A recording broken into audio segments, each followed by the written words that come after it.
Yo, you're just in time for the weekly recap.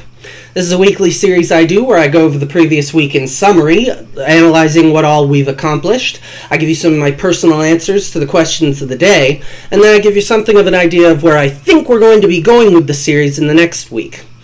From this point forward, I'm going to not be doing all of the questions from the week because that's been sort of bloating the videos a little bit, and after last week, which was a special episode, I would really like to keep these to about 10 minutes if I can. So, all that said, on with the show. In Pokemon Colosseum this week, we began our assault on Cypher's new base of operations, Realgam Tower. Throughout the episodes, we were fighting a whole bunch of, not a whole bunch of new grunts, but we did fight a whole bunch of fights because we had to re-battle all 4 of the Cypher admins. Most of them turned out to be relatively easy, but the latter 2, that was primarily the case because in between episodes, I did some training to make sure that the level difference wouldn't be too big of a problem.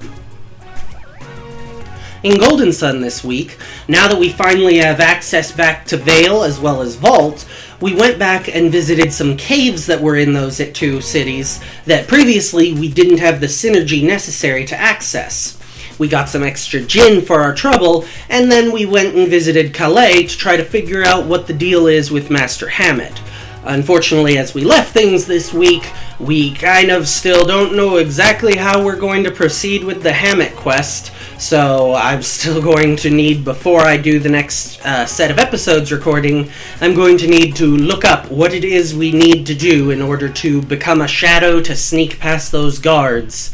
in Lunpa. Our first question this week was, what was your favorite Pokemon rematch? For me, I think probably my favorite rematch in the Pokemon games would have to have been the Wally fight at the end of Pokemon Emerald. I can't remember, because where in Victory Road Wally fights you changes between... I think it even changes between Ruby and Sapphire and Emerald, and then again in Oras.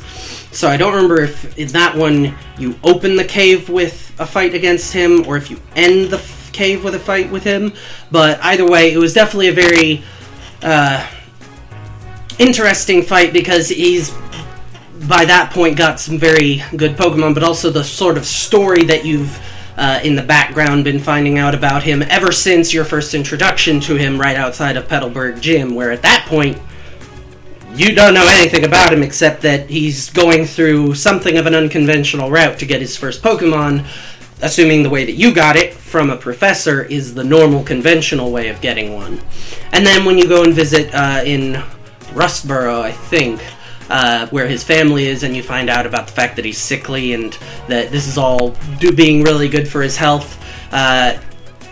being able to have that final rematch against him in a place that really shows how much he's grown was,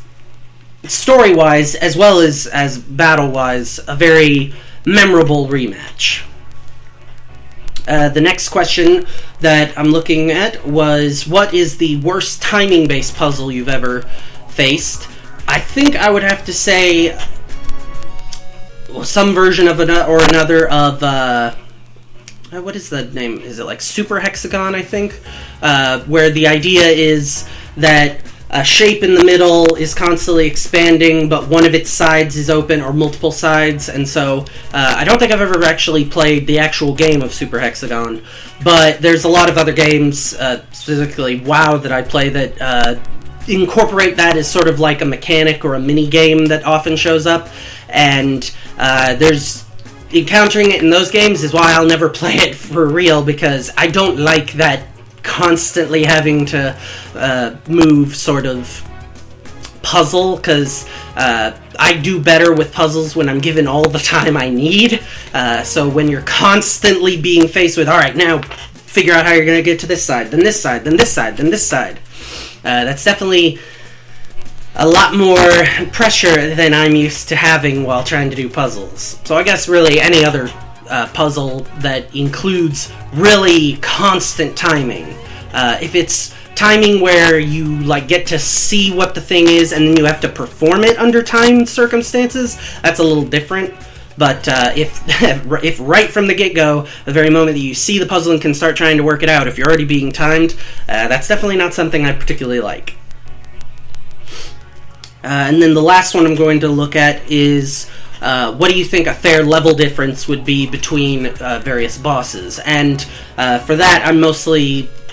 looking at calling Pokemon Colosseum's level differences kind of not fair. Fair being in the eye of the beholder, so arguably it's their game, they can do what they want. So right now what we've seen is largely only about like a 5-level gap between each of the admins, I think, which wasn't too bad, but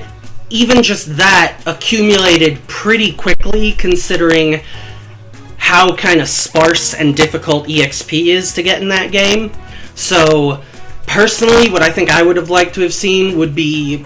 a little bit more like only about a 2-level difference because of the way that I train. Because the way that I train a team, I tend to try to keep all of the team members up to the same level, which also means that anytime I switch in a new team member, I've got a lot of training to do because I'm going to insist on that new member being up with the rest of the pack. So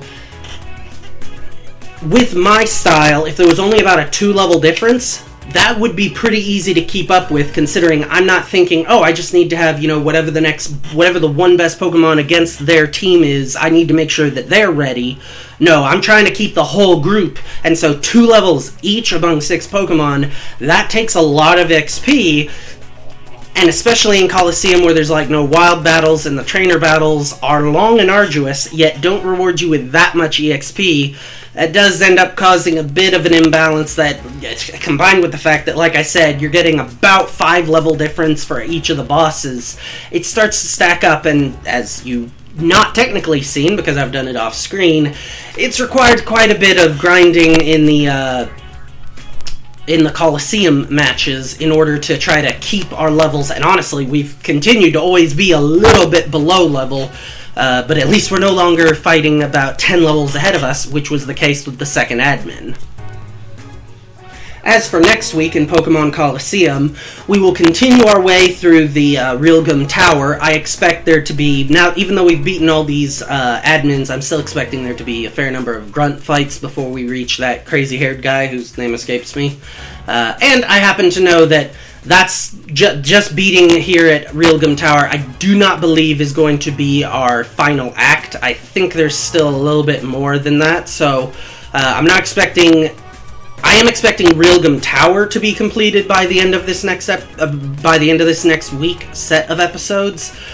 but I'm pretty sure that we're not going to have the series finished, although we should be getting pretty close to wrapping things up. As for Golden Sun, things are fairly similar in that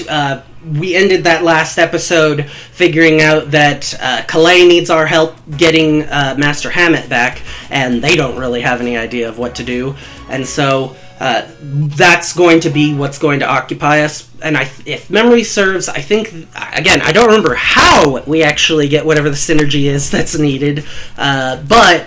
I do think that within 3 episodes we should be able to go get whatever the synergy is we need, go do the stuff in Lunpa, and then return Master Hammett to Calais, and then probably have a few more little things before we proceed with our journey, because even though Hammett's wife was encouraging us to just go ahead and go on our journey, I think the reason that she's doing that is because this saving Hammett thing is optional, and like I mentioned with talking with the mayor of Vault, there's just a number of little events and little things that can happen in the second game when you do a password transfer of your data that will give you certain rewards and affect certain story beats. Nothing really important, but just like little nods to, oh, this did happen or didn't happen based on how you played the first game. And so this is one of those things where we are going to do it because we want to affect it and because there's quite potentially some gin locked behind it. And with that, I think we've about wrapped up this week's recap. Once again, thanks for watching, and I will catch you next time. Yo, thanks for watching. If you enjoyed the video, like and leave a comment. Subscribe and hit the bell icon if you want YouTube to let you know when more uploads arrive. I've put links in the description for if you want to follow the channel's Twitter or Facebook, as well as a link to the channel's Patreon if you'd like to support the channel. Once again, thanks for watching, and I'll catch you next time.